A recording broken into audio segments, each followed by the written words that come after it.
Hello friends, क्या चल रहा है? आइए बात कर लेते हैं कुछ शेयर्स के बारे में, एक स्टॉक के बारे में बात कर लेते हैं। क्योंकि आज मार्केट बंद है तो पोस्ट मार्केट प्री मार्केट तो हो नहीं सकती, तो आइए एक जनरल टॉक कर लेते हैं एक स्टॉक के बारे में।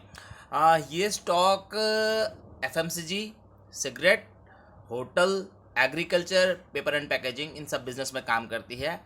आई थिंक आपको नाम पता चल गया होगा, आपको हिंट मिल गया होगा। जी हाँ, हम और किसी की नहीं, हम बात कर रहे हैं आईटीसी के बारे में। तो सबसे पहले मैं स्टॉक को होल्ड करता हूँ, मेरी इसमें इन्वेस्टमेंट है। तो ये किसी तरह की रिकमेंडेशन नहीं है, ना मैं आपको बोल रहा हूँ खरीदिए, ना मैं आपको बोल रहा हूँ मत खरीदिए। मैं सिर्फ जो मेरे विचार हैं मैं आपके साथ शेयर कर रहा हूँ, जैसा कि हम पहले भी करते आए हैं, ताकि हम समझ सकें कि किस तरह से ये काम करती है। ठीक है, तो आइए शुरू करते हैं। तो नंबर वन, इनका जो एफएमसीजी बिजनेस है बहुत अच्छा है। ये टोटल बिजनेस का इनका 25 to 30% एफएमसीजी से जनरेट करती है अपना रेवेन्यू। एफएमसीजी की बात करें इसमें तो बहुत सारे प्रोडक्ट्स में ये मार्केट लीडर हैं, जैसे आशीर्वाद आटा number one, classmate notebook number one, Yippee noodles Maggi के बाद नंबर टू।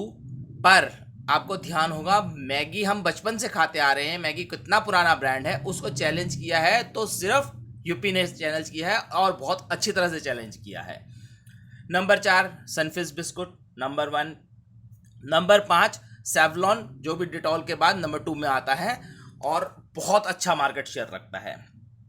अच्छा, और बात करें तो जो इनका एफएमसीजी का जो एक्सपेंडिचर में खर्चा था वो अब तक कंपनी के हिसाब से पूरा हो चुका है। तो अब इसमें आप ग्रोथ ही ग्रोथ देखेंगे। जो इनके मेन खर्चे थे, जो एक्सपेंडिचर का मेन खर्चा था वो पूरा हो चुका है, तो इसमें आप ग्रोथ ही ग्रोथ देखेंगे। अच्छा, डिविडेंड की बात करें तो डिविडेंड यील्ड आईटीसी का बहुत अच्छा है। अगर हम ये मान के चलते हैं कि आईटीसी का जो शेयर प्राइस है, जो फिलहाल 200 से 230-40 तक ही घूमता रहता है, 240 भी नहीं, 230 तक ही घूमता रहता है, और आने वाले 10 साल तक ये यहीं रहता है, कहीं नहीं जाता, 200 और 230 के बीच में ही घूमता है, तो भी उनकी जो डिविडेंड पॉलिसी है उसके हिसाब से हमारे अकाउंट में 10 साल के अंदर शेयर प्राइस जितना आज चल रहा है उससे ज़्यादा अकाउंट में एज अ डिविडेंड क्रेडिट हो चुका होगा। आप इसे कैलकुलेट करेंगे तो आपको क्लियर हो जाएगा।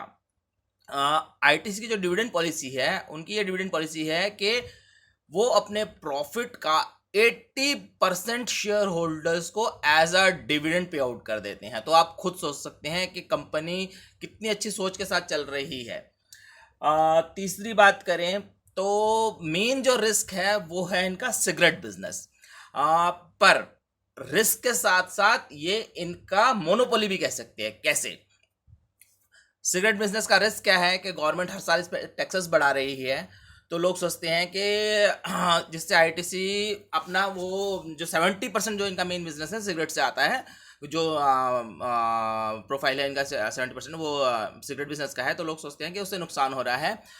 ठीक है, तो 70% वहाँ से आता है, पर उसके बावजूद आईटीसी के कई काम हैं, और सिगरेट बिजनेस में रिस्क के साथ साथ ये इनके लिए रिवार्ड भी है। क्यों? अब आप खुद सोचिए कि जैसे कोई आप शॉप में जा रहे हैं तो आप क्या बोलते हैं? कोलगेट चाहिए, आप बोलते हैं मुझे डेटॉल चाहिए, मुझे आटा नहीं बोलेंगे, आशीर्वाद चाहिए। तो इस तरह सिगरेट बिजनेस में इनकी मोनोपोली है।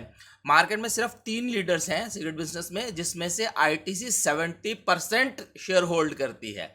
अब आप खुद सोच लीजिए कितना बड़ा बिजनेस है इनका।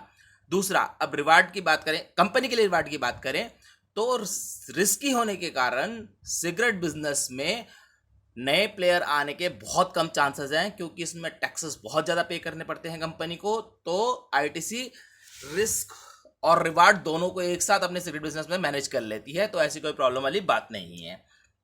हाँ, एक रिस्क है कि इंडिया में जो हमारा इलीगल सिगरेट का मार्केट बहुत ज़्यादा बढ़ रहा है पिछले कई सालों से, उसमें थोड़ा रिस्क है कि इलीगल सिगरेट्स के मार्केट के बढ़ने से आईटीसी जैसे बड़े प्लेयर को थोड़ा बहुत नुकसान हो सकता है। इलीगल मतलब वो टैक्सेस तो देते नहीं हैं, तो इसलिए उनको आईटीसी वालों को थोड़ा नुकसान हो सकता है इस मामले में।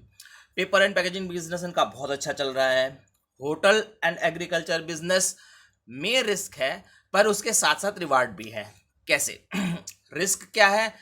जो सिचुएशन अभी चल रही है इसके हिसाब से आने वाले कम से कम 1 साल तक लोग बाहर जाने के लिए थोड़ा सोचेंगे। अब रिवार्ड की बात कर, रिवार्ड कैसे? अभी आपने देखा होगा पीछे जब मतलब शिमला का सॉरी हिमाचल का वो लॉकडाउन खुला ही था, इतना जाम लग गया था शिमला में कि कई घंटों तक गाड़ियां खड़ी रही थी। अभी मनाली में होटल नहीं मिल रहे थे। तो भाई इंडियंस है, इनको जरा सा टाइम मिले जरूर घूमने जाएंगे, जरूर होटल का बिजनेस चलेगा। तो रिस्की भी है, रिवार्ड वाला भी है, ऐसी कोई दिक्कत वाली बात नहीं है वहाँ पे। एक और चीज़ है, आईटीसी की जो थॉट प्रोसेस है उसके हिसाब से उन्होंने कहा है कि 2030 तक वो अपना रेवेन्यू 1 लाख करोड़ तक ले जाएंगे। अगर 1 लाख करोड़ कंपनी का रेवेन्यू होता है तो क्या आप ये सोचते हैं कि कंपनी का शेयर प्राइस उतना ही बैठा रहेगा? जी नहीं, कंपनी का शेयर प्राइस भी बढ़ेगा और वो शेयर होल्डर्स के लिए बहुत अच्छा रहेगा। एक बार फिर कहता हूँ, ये रिकमेंडेशन नहीं है, ये मेरी अपनी सोच है, मेरा अपना थॉट प्रोसेस है, मैं कैसा सोच रहा हूँ मैं वो बात कर सकता हूँ आपके साथ। और मेरी जो होल्डिंग है इसलिए मैं सोचता हूँ ऐसा। अब आप क्या सोचते हैं वो देख लीजिएगा।